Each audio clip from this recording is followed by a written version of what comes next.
अस्सलाम वालेकुम, कैसे हैं आप लोग। अच्छा, मेरे पास एक ये ओपीडी में पेशेंट आई थी, तो जिसको मैंने बाद में एडमिट कर लिया था। तो आप ये देखें कि मतलब मैंने तो ये एक दफ़ा मैंने, मेरा ख़्याल है कि अपनी रेजिडेंसी में तो नहीं, मेरा ख़्याल है हाउस जॉब में मेरे सीनियर्स देख रहे थे, तो मैंने इस तरह से ये केस देखा था, इस तरह का ना। और पहली दफ़ा मैंने देखा है अपनी लाइफ में। अच्छा, ये फिर मैंने डॉक्टर ज़ेबा ऑन कॉल करके प्लेलिस्ट में डाल दिया है, केस नंबर 27। ठीक है, तो ये केस है। अ 58-year-old woman came to my OPD with severe pain in her left arm, forearm and fingers with bleaching discoloration of fingers since 10 days. She also gave history of bilateral wrist, elbow, knees and ankle pain off and on since 6 years. She was treated by GPs all years through. Now her pain is severe in the left arm, forearm and hands. There was no history of hypertension, diabetes और ischemic heart disease. मतलब वो बेचारी, जब मैंने history ली तब उसने बताया कि उसके जोड़ों में दर्द था, बिल्कुल बायलैटरल सब बताया थी। दोनों हाथों में मुट्ठी नहीं खुलती थी, रिस्ट में और एल्बोज़ में, नीज़ में, एंकल्स में, सब जगह। ठीक है, और वो बेचारी पता नहीं कहाँ रहती थी कि जनरल प्रैक्टिशनर जो भी होते हैं उनके पास जाती रही। किसी ने भी ना आज तक उसकी इन्वेस्टिगेशन नहीं कराई। 6 साल हो गए थे। अब 10 दिन से उसको ये हो रहा था कि 2 उंगलियां जो है ना, ये वाली 2 उंगलियां उसके लेफ़्ट हैंड की, वो उसमें सख्त दर्द था और वो ब्लूइश हो रही थी। ठीक है, पेल और ब्लूइश। इससे पहले कभी उसको ऐसा नहीं होता। On examination, her blood pressure was 120 by 80 millimeter of mercury, pulse was 88 per minute, respiratory rate was 14 per minute, temperatures were normal, chest was clear, abdomen was soft and non-tender, CBS and CNS examination were normal. Her left hand fingers, excluding thumb and index finger, were pale and bluish tinge. With bluish tinge, she was holding her arm with the other hands to ease the pain. Right hand and arm were normal. Radial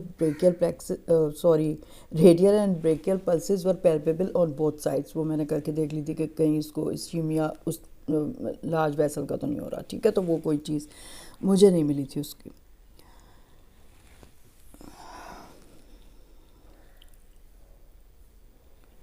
अच्छा, फिर investigations मैंने करवाई तो आप देखें क्या आई। हर haemoglobin was 6.5 grams per deciliter, MCV was 67.3 femtoliters, MCH was 21 picogram, TLC was 8.4, platelets 3,72,000, sodium 139 milliequivalent per liter, potassium was 4.3, chloride 109, bicarbonate 23, urea 37, creatinine 1.2, RBS 118 milligram per deciliter, HbA1c 4.8%, bilirubin 0.4, SGBT 19, alkaline phosphatase 148, cholesterol 156, triglycerides 158, LDL 72, HDL 45, gamma GT 19। ये gamma GT इधर आ गया। LFTs में लिखना था मुझे।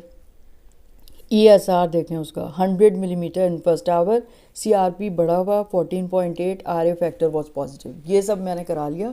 Left upper limb Doppler भी मैंने कराया तो show there was no evidence of DVT of subclavian, axillary, brachial, radial और ulnar veins. The arterial Doppler of the left arm was also normal, chest x-ray was normal, serum iron 10, क्योंकि उसको microcytic anaemia था तो iron studies भेज दी थी, वो बाद में आ गई। TIBC बढ़ा हुआ है 552, ferritin 6 and transparent saturation just 14%।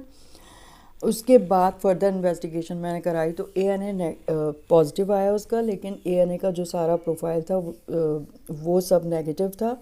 फिर NT-CCP, उसको anti-DS-DNA वो भी नेगेटिव था, NT-CCP वॉज पॉजिटिव। ठीक है, तो diagnosis a secondary Raynaud's phenomena due to rheumatoid arthritis. तो मतलब सेकेंडरी रेनॉल्ड्स भी कहते हैं, मतलब एक प्राइमरी होता है, एक सेकेंडरी होता है। प्राइमरी वो है जिसमें किसी भी अंडरलाइंग डिजीज़ की वजह से नहीं हो रहा। तो आपको रेनॉल्ड्स फिनोमेना पता होना चाहिए। वैसे ज़्यादातर जो है ना, मेजॉरिटी ऑफ केसेस में बायलैटरल होता है, बहुत रेयर है कि यूनिलैटरल हो, लेकिन यूनिलैटरल भी हो सकता है। तो इसको यूनिलैटरल हो रहा था ना। तो Raynaud's phenomena, also called secondary Raynaud's, is characterized by episodic vasoconstriction in the fingers and toes, sometimes also affecting nose and earlobes. The attacks are typically self-limited and fully reversible, can be triggered by decrease in temperature as well as emotional stress and vibrations, and commonly start with pallor of the fingers followed by cyanosis of variable duration. Hyperemia ensues spontaneously or with deworming of the digit. The characteristic temporal progression of the three color phases reflects underlying vasoconstriction in arteriovenous anastomosis involved in the thermoregulation, followed by ischemia and reperfusion. 5% of the population has Raynaud's phenomena. 5%. Recently, a link between Raynaud's phenomena with ADRA2A gene implicating dysregulated alpha adrenergic signaling in pathogenesis, यानी कि बड़ी vessels का जो है ना उसमें कोई ischemia नहीं है, कोई थ्रोम्बस नहीं है, लेकिन जो हमारी बारीक कैपिलरी आर्टीरियोवेनस फिंगर टिप्स की हैं, फिंगर्स की, उसमें डिसरेगुलेटेड अल्फा एड्रिनर्जिक सिग्नलिंग होती है जिससे वो वेजो कंस्ट्रिक्शन सिवियर हो जाती है. ठीक है. सेकेंडरी रेनॉल्ड्स अकर इन स्क्लेरोडर्मा. सबसे ज़्यादा कॉमन जो है वो सेकेंडरी रेनॉल्ड्स स्क्लेरोडर्मा में होता है. तो रूमेटॉइड आर्थराइटिस में तो मैंने कभी आज तक नहीं देखा था, इसका पहली दफ़ा देखा है. Scleroderma and other connective tissue disorders as well as hematologic and endocrine conditions and occupational disorders, and complicate treatment with beta blockers and anti-cancer drugs such as cisplatin and bleomycin. तो प्राइमरी रेनॉल्ड्स डिजीज़ जो है ना वो young patient में थी. अब हमारे patient 60 और 58 की थी. Distinguishing primary Raynaud's disease with from secondary Raynaud's phenomena can present a diagnostic challenge. Raynaud's disease उसको कहते हैं जो प्राइमरी हो, जिसमें कोई अंडरलाइन कॉज ना हो. तो Raynaud's disease is supported by absence of underlying cause. Number 2, family history of Raynaud's phenomena आपको मिल सकती है. Absence of digital necrosis और ulceration, उसमें कभी digital necrosis ulceration नहीं होती प्राइमरी में. ठीक है.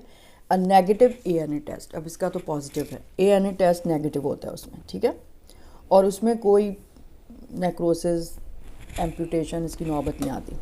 Secondary Raynaud's phenomena tends to occur in older age, जैसे हमारी पेशेंट थी ओल्ड एज में. Is more severe episodes, more frequent, prolong and painful, जैसे इस पेशेंट को था.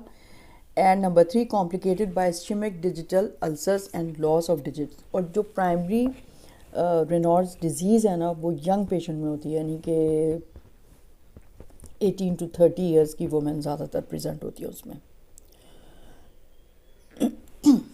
अच्छा, फिर उसके बाद जो है ना, एक मिनट मैंने, अच्छा, causes of secondary Raynaud's phenomena. तो वो क्या क्या हैं? पहले रूमेटिक डिजीज़ हैं. ठीक है. उसमें systemic sclerosis, SLE, mix connective tissue disease, dermatomyositis, polymyositis, Sjogren syndrome, vasculitis, polyarthritis nodosa, Takayasu arthritis, Buerger disease. ठीक है. Neurovascular compression and occupational trauma में carpal tunnel syndrome, thoracic outlet obstruction, vibration injury. Drugs में beta blocker, serotonin agonist, sumatriptan, sympathomimetic drugs, decongestants, chemotherapy, bleomycin, vinblastine, ergotamine, caffeine, nicotine, cocaine, epoxy resins. Hematologic disorders में भी हो सकता है. Cryoglobulinemia, polycythemia vera, paraproteinemia, cold एग्लूटिनेंस. Endocrine disorders में hypothyroidism, pheochromocytoma. Miscellaneous में atherosclerosis, embolic disease, migraine, sequelae of frostbite. तो ये इतनी सारी सेकेंडरी की कॉजेज़ हैं. ठीक है. अब इसको नेल फोल्ड कैपिलरोस्कोपी अगर करें तो प्राइमरी और सेकेंडरी हम डिस्टिंग्विश कर सकते हैं. Nail fold capillaroscopy using a low powered stereoscopic microscope और ophthalmoscope permits visualisation of nail bed cutaneous capillaries under immersion oil. अगर मतलब नेल बेड में एक इमर्जन ऑयल का ड्रॉप डाल दें तो इसको आप थेल्मोस्कोप से भी देख सकते हैं या स्टीरियोस्कोपिक माइक्रोस्कोप से देख सकते हैं. ठीक है. Cutaneous capillaries. तो Raynaud's disease is associated with evenly spaced parallel vascular loops, whereas in secondary Raynaud's phenomena, nail fold capillaries are distorted with widened and irregular loops, dilated lumen, microhemorrhages and areas of vascular dropout. ठीक है. Differential diagnosis जो है ना इसकी, the differential diagnosis from Buerger disease thromboangiitis obliterans जो होता है is usually not difficult since it is generally a disease of men. Particularly cigarette smokers, peripheral pulses are often diminished or absent. Raynaud's phenomena is present only 1 or 2 digits. Frostbite can lead to chronic Raynaud's phenomena, and Raynaud's phenomena may mimic type 1 cryoglobulinemia, in which a monoclonal antibody cryoprecipitates in the cooler distal circulation. It is usually associated with myeloma or lymphoproliferative disorders. Treatment क्या होगा? देखें, general measures होते हैं उसमें keeping the body warm is the cornerstone of the therapy. Patients should wear gloves or mittens whenever in temperature that precipitates the attack. Warm shirts, coats, and hats prevent the exaggerated vasospasm that causes Raynaud's phenomena, and that is not prevented by warming only the hands. The hands should be protected from injury at all times. Wounds heal slowly and infections are hard to control. Softening and lubricating lotions to control fissure, dry skin should be applied to the hands frequently. दूसरे होता है कि आप patient को कहें कि वो अपनी फिंगर्स ऐसे इनकी एक्सरसाइज करे, खोले और बंद करे, ठीक है, और जो है या आर्म्स भी स्विंग करे ना, तो उससे भी जो है वेजोडाइलेशन होती है एक्सरसाइज से, ठीक है. अगर सिगरेट स्मोकिंग की हिस्ट्री है, should be stop. Sympathomimetic drugs, अगर डीकंजेस्टेंट, एम्फेटामीन्स वगैरह ले रहे हैं तो उसको बंद कर दें. मेडिकल और surgical therapy should be considered in patients who have severe symptoms और are experiencing tissue injury from digital ischemia. Medication, अब देखें मेडिकेशन क्या है. Calcium channel blockers are the first line therapy for Raynaud's phenomena. इसको मैंने शुरू कराई थी nifedipine. The more effective in primary Raynaud's than secondary Raynaud's phenomena. वैसे प्राइमरी में इतनी ज़रूरत पेश नहीं आती, लेकिन आती है तो आराम से कंट्रोल हो जाता है. Slow release nifedipine 30 to 120 milligram per day orally. Amlodipine 5 to 20 milligram per day orally. Felodipine, isradipine, nisoldipine are more effective than verapamil, nicardipine और डिल्टियाजैम. तो ये वाले आप दे सकते हैं. In patients with severe secondary Raynaud's phenomena, other medication that can be effective are angiotensin receptor blockers, topical nitrates, phosphodiesterase inhibitors यानी कि सिल्डेनाफिल, टैडलाफिल, वर्डेनाफिल और SSRIs, फ्लॉक्सिटीन. ये भी आप दे सकते हैं. Severe or refractory episodes of Raynaud's phenomena in which there is a threat of digital loss may require treatment with intravenous prostacyclin or prostacyclin analogs यानी epoprostinol, iloprost, terprostinil. और दूसरा एक तरीका है sympathectomy. Digital sympathectomy may be indicated when ischemia is progressive and other medical measures have failed. Botulinum toxin is ineffective. इसमें ineffective लिखा हुआ है, लेकिन मेरी पेशेंट का एक दिन के बाद ही जब मैंने उसको एडमिट किया, उसको मैंने 120 मिलीग्राम ऑफ नेफेडिपिन मैंने उसको दिया था, यानी 60 मिलीग्राम BD मैंने उसको दिया था. और जो है ना उसका दूसरे दिन ब्लैक होना शुरू हो गया एक उंगली, और एक उंगली तो ज़रा हल्की ब्लूइश थी, दूसरी ब्लैक होनी शुरू हो गई. फिर मैंने वेस्कुलर सर्जन को पहले मैंने कॉल किया. उन्होंने कहा नहीं, ये वेस्कुलर सर्जन का केस है. वेस्कुलर सर्जन आया, उन्होंने कहा इसमें बोट्यूलिनम का इंजेक्शन लगेगा. तो बोट्यूलिनम टॉक्सिन उन्होंने फिर OT में ले जाके लगाया था. हालांकि मैंने इसमें पढ़ लिया था कि इनफेक्टिव होता है अब, लेकिन मैं क्या कर सकती हूँ, उन्होंने ये किया. बहरहाल एक फिंगर जो है उसकी काउंसिल कर दिया था कि उसकी एम्पुटेशन होगी. मुझे अफसोस हुआ, मैं यकीन करें. Primary Raynaud's phenomena is benign but bothersome to people who are exposed to cold climate or excessive air conditioning. Prognosis of secondary Raynaud's phenomena depends on the underlying disease. Unfortunately, severe pain from ulceration and gangrene is not rare with systemic sclerosis. हालांकि systemic sclerosis में लिखा हुआ है, लेकिन इसको मतलब rheumatoid arthritis की वजह से ही हुआ था. तो आप देखें, मतलब ये कि इतना फिर कंट्रोल करना मुश्किल होता है. मतलब आप अगर उससे नहीं हो रहा तो आप सिलाडेनाफिल दे दें, टेडालाफिल दे दें. फिर अगर उससे भी नहीं होता, सीवियर पेन हो रहा है, मॉर्फिन के इंजेक्शन आप लगा सकते हैं. जब अल्सरेशन, नेक्रोसिस, गैंग्रीन शुरू हो चुका है तो दर्द तो आप उसका कंट्रोल करें ना.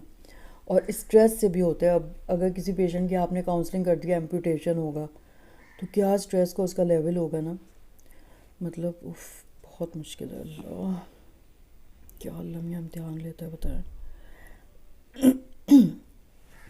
रेफरेंस मैंने इसका 2 जगह से लिया है, Harrison principle of internal medicine 22nd edition 2025 का, और current medical diagnosis and treatment 2025, ठीक है। तो पिछला मैंने किया था, आज भी एक मैं अपलोड करूँगी इंशाल्लाह ताला। तो आप लोग ज़रूर प्लीज़ मुझे आप बताइए तो ना।